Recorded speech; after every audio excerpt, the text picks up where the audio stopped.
Assalamualaikum warahmatullahi wabarakatuh. Saya Ibda Binafsi dari semester 4B akan melaksanakan praktek mikro teaching guna memenuhi mata kuliah pengajaran mikro. Assalamualaikum warahmatullahi wabarakatuh. Waalaikumsalam warahmatullahi wabarakatuh. Selamat pagi. Pagi, Bu. Bagaimana kabarnya hari ini? Alhamdulillah baik. Alhamdulillah semuanya sehat ya. Sebelum itu, ketua kelas silakan bisa pimpin terlebih dahulu. Untuk mulai pembelajaran pada pagi hari ini, anak-anak baiknya kita bersama mulai. Bismillahirrahmanirrahim. Raditu billahi rabba wa bil islami dinan wa bi Muhammadin nabiyya wa rasula. Rabbi zidni ilma warzuqni fahma. Amin. Baik, sebelum memulai pembelajaran, Ibu presensi terlebih dahulu. Karina Yurdiana, Hadir. Munafatul Yati, Lambat. Laila Tunisa, Uktia, hadir. Lutfia, Zardina Zinda, Tia Rizky, Finza, Seti, Triastuti. Ada yang belum dipanggil? Sudah dipanggil semua. Pada minggu kemarin kita sudah mempelajari tentang pengertian teks negosiasi. Dan minggu ini kita akan mempelajari tentang struktur dan kaidah kebahasaan teks negosiasi. Tapi sebelum itu Ibu mau tanya, apakah dari kalian ada yang masih ingat pengertian teks negosiasi? Ya, Tuti, silakan. Teks negosiasi adalah teks yang berisi kesepakatan antara dua belah pihak dengan kepentingan yang berbeda. Ya, betul sekali. Intinya teks negosiasi itu berisi tentang proses tawar-menawar antara kedua belah pihak untuk mencapai kesepakatan bersama. Sebelum memasuki materi, Ibu akan membacakan tujuan pembelajaran terlebih dahulu, yaitu peserta didik mampu menentukan struktur teks negosiasi dan mengidentifikasi kaidah kebahasaan teks negosiasi dengan tepat. Baik, langsung aja ke materi. Sekarang struktur. Ada berapa struktur teks negosiasi? Orientasi, permintaan, pemenuhan, penawaran, persetujuan, penutup. Orientasi itu apa?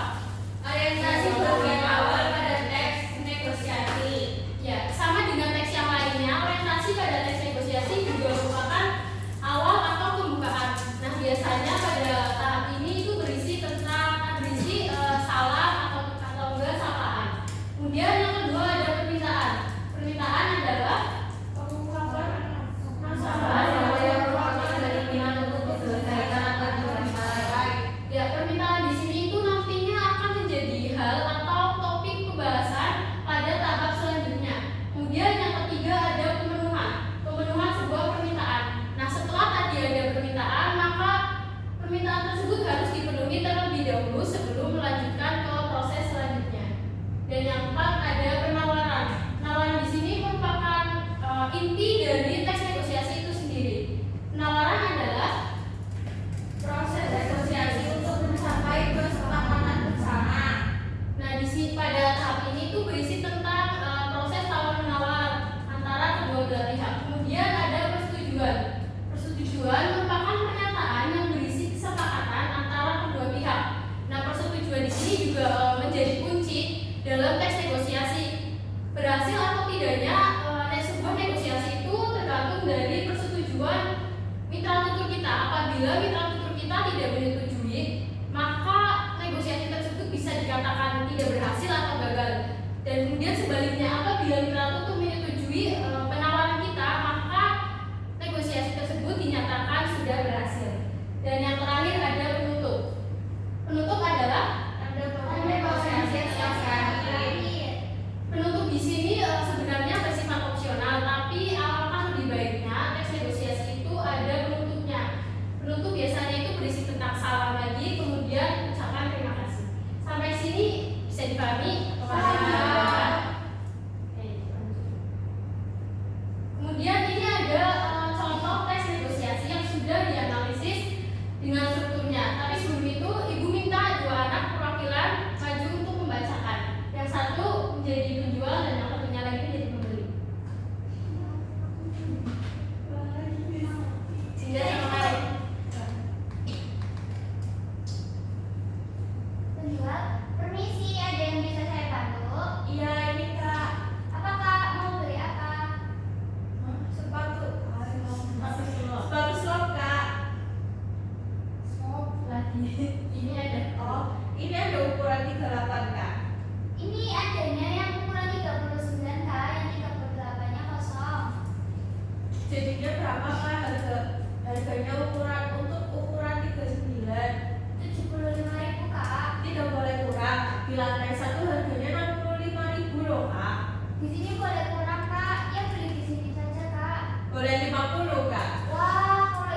tujuan kita bernegosiasi itu supaya penawaran kita disetujui, keinginan kita itu disetujui oleh mitra tutur kita.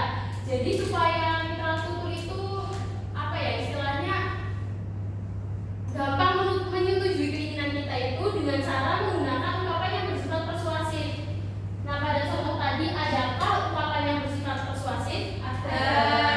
Kita lihat dulu pada penawaran ya. Pada dialog yang mana? Di sini boleh kurang Pak. Ya, pada dialog pembeli yang bilang tidak boleh kurang di lantai 1 harganya 65.000 loh Pak. Dan di situ penjual langsung menyetujui itu penawaran dari pembeli. Di sini boleh kurang Pak, ya beli di sini saja. Itu tuh ungkapan itu sangat persuasif ya karena belum tentu juga sebenarnya di lantai 1 itu harganya lebih murah atau bahkan di lantai 1 itu sebenarnya harganya lebih mahal. Tapi itu ungkapan yang untuk digunakan untuk merayu si penjual supaya bisa harganya dikurangi. Kemudian yang terakhir menggunakan pasangan tuturan. Tindakan saling memberi pesan dan merespon. Contohnya seperti mengucapkan salam dan menjawab salam. Assalamualaikum maka pasangannya Waalaikumsalam. Kemudian kalau terima kasih sama-sama. Pada contoh tadi apakah ada ungkapan pasangan tuturan? Pada bagian mana? Tutup. Ya benar banget, yaitu ada ucapan terima kasih dan jawaban sama-sama. Sampai sini bisa dipahami? Karena materi sudah Ibu jelaskan, maka selanjutnya yaitu tugas. Tugas kali ini yaitu berkelompok. Silakan duduk berkelompok sesuai dengan kelompok yang sudah Ibu bagi minggu kemarin ya. Sudah Ibu. Sudah? Nah, cara pengerjaannya itu nanti ada 2 lembar sesuai dengan yang kita pelajari tadi. Ada analisis struktur dan analisis kaidah kebahasaan. Nanti cara pengerjaannya kalian cari satu contoh teks negosiasi di internet. Terserah ya, bebas temanya mau apa aja, mau panjang juga boleh, mau pendek juga boleh. Nah, nanti kalian cari salah satu contoh tapi jangan sama dengan kelompok yang lain. Kemudian cara pengerjaannya sama dengan contoh yang tadi. Kalian analisis dulu struktur dan kaidahnya, kemudian bukti kutipannya kalian taruh di kolom yang sudah tersedia. Seperti ini ya, ini namanya bukti kutipan.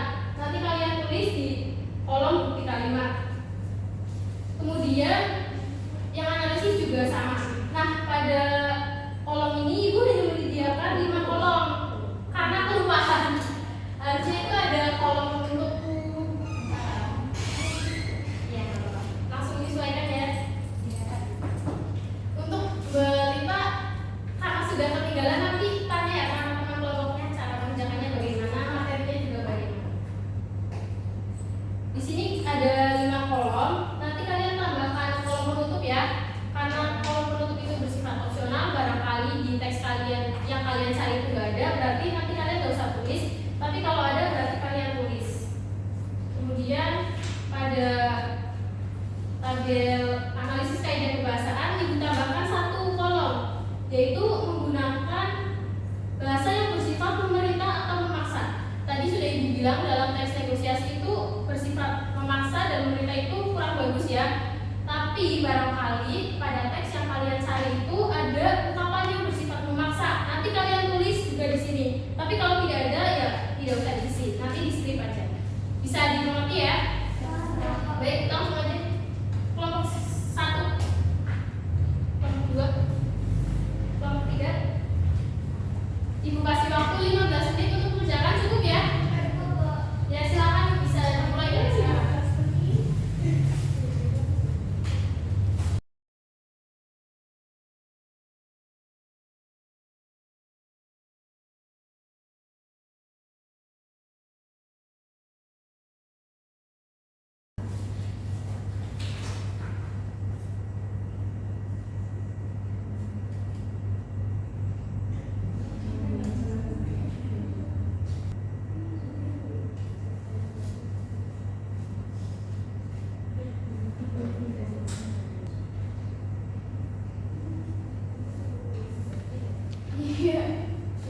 orientasi pegawai bank. Selamat pagi.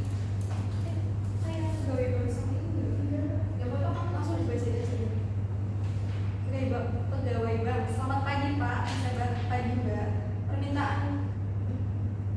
Permintaan nasabah, saya ingin mengajukan peminjaman uang untuk kebutuhan usaha. Apakah bisa? Pegawai bank. Bisa Pak. Struktur pemenuhan pegawai bank di bank kami ada 2 jenis peminjaman uang. Penawaran nasabah untuk meminjamkan, apakah bisa selain PBKB kendaraan bermotor? Pegawai bank belum bisa Pak. Struktur persetujuan nasabah, terima kasih atas informasinya Mbak. Mungkin lain waktu saya baru bisa meminjam uang. Pegawai bank, apakah Bapak sudah benar yakin? Nasabah, saya sudah yakin Mbak. Penutup. Struktur penutup pegawai bank, terima kasih atas kehadirannya Pak. Sampai jumpa kembali. Nasabah, baik Mbak. Sekali lagi saya terima kasih.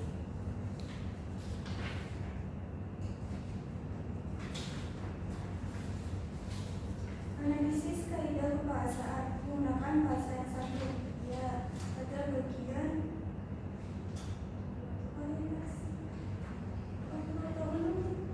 Oke, Bang, terima kasih atas kaidahnya Pak. Saya mencoba kembali. Nasabah, baik Mbak. Sekali lagi saya terima kasih.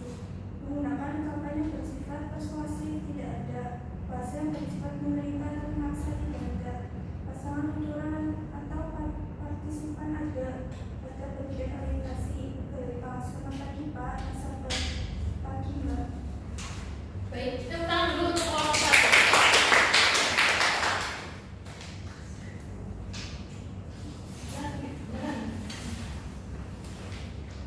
Ini berarti ungkapan yang bersifat persuasif tidak ada.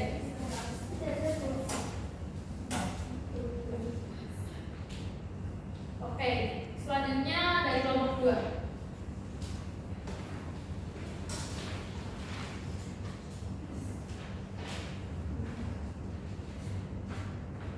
Berikut contoh teks negosiasi jual beli gitar. Pembeli, Bu, saya mau beli gitar ini, kira-kira harganya berapa ya? Penjual, kalau gitar yang itu harganya 750.000 nak. Pembeli, harganya boleh kurang nggak Bu? Penjual, boleh saja, kamu nawar berapa? Pembeli, 500.000 bisa nggak ya? Penjual, wah kalau segitu nggak bisa nak. Pembeli, kalau 600.000. Penjual, belum. Nah, naik sedikit lagi, 650.000. Ibu beri gitar ini. Pembeli, baiklah Bu, saya setuju.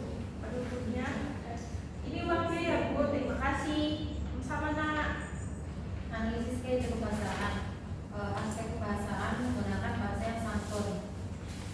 Bukti kutipannya, Bu, saya mau beli gitar ini, kira-kira harganya berapa? Harga gitar yang itu harganya 750.000 nak. Kemudian menggunakan ungkapan yang bersifat persuasif, yaitu 500.000 Bu, bisa nggak ya? Penjual, wah kalau segitu nggak bisa. Pembeli, kalau 600.000. Kemudian bahasa yang bersifat pemerintah termaksa tidak ada. Kemudian pasangan tutoran atau partisipan, yaitu pembeli, itu uangnya Bu, terima kasih. Penjual sama. Kita dulu untuk kelompok 2. Yang terakhir yaitu kelompok 3.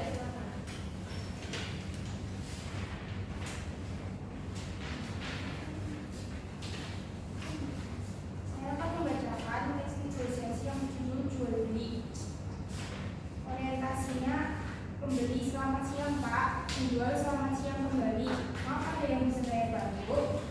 Permintaan pembeli, saya ingin beli jaket. Ada nggak jaket hitam yang bahan dasarnya dari kain katun? Penuhan. Penjual, wah ada Mas, silakan tinggal beli saja yang paling cocok. Penawaran pembeli, kalau yang ini harganya sesuai bandrol atau boleh ditawar Pak? Penjual,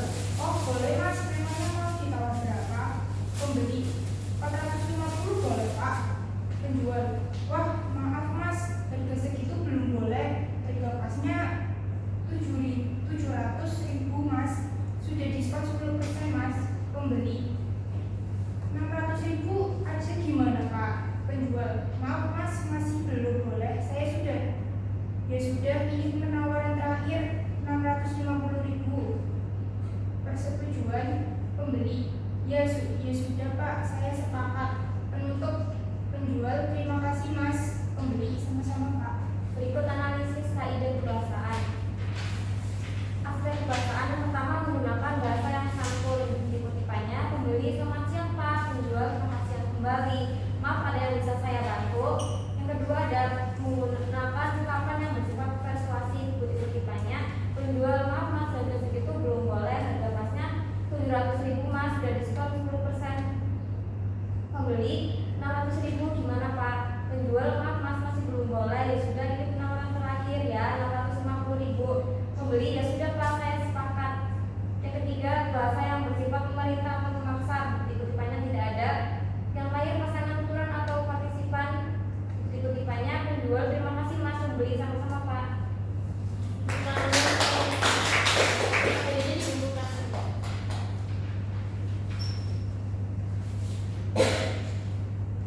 Baik, dilihat dari analisis struktur dan kaidah kebahasaan tiap kelompok, sepertinya dari kalian sendiri sudah sangat paham ya dengan materinya. Silakan bisa tepuk tangan untuk kita. Baik, sebelum mengakhiri pembelajaran pada hari ini, Bu minta kita membuat kesimpulan terlebih dahulu atas materi yang sudah kita pelajari. Kita hari ini mempelajari tentang apa saja? Negosiasi, struktur dan kaidah kebahasaan. Untuk struktur teks negosiasi itu ada berapa? Apa saja?